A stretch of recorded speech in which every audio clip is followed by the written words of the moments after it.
ఏంద్ర బాబ్జీ ఇదే? ఈ మాట విన్న తర్వాత కూడా team India chief selector Ajit Agarkar చెంచా నీళ్లలో దూకి ఇంకా చావకుండా ఉన్నాడంటే. ఇంతకీ విషయం ఏంటంటే, గంభీర్ గారాలపట్టి శుభ్మన్ గిల్ని T20 వరల్డ్ కప్ 2026 కోసం సెలెక్ట్ చేయకుండా తరిమేశారని తెలుసు కదా.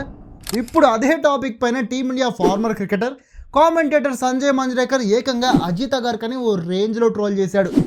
గిల్ని పక్కన పెట్టి పెద్ద ఏదో పీకేసినట్లు, టీం కోసం ఎవ్వరూ ఊహించని షాకింగ్ డెసిషన్ తీసుకున్నట్లు, మీరేదో ఇండియన్ క్రికెట్కి పెద్ద మెహర్బానీ చేసినట్లు బిల్డప్ ఇవ్వకండి.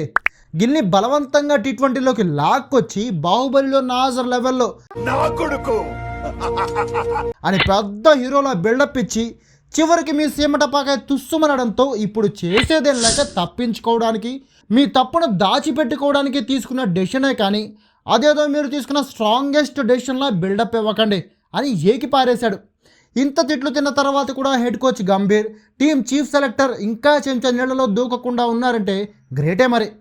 అయితే ఒక్కటి మాత్రం నిజం, గిల్లాంటి దరిద్రం వదిలిపోయిన తర్వాత టీమిండియా మాత్రం అన్నట్లు చాలా రిఫ్రెషింగ్గా వరల్డ్ కప్ ఆడే ఛాన్స్ మాత్రం ఉంది.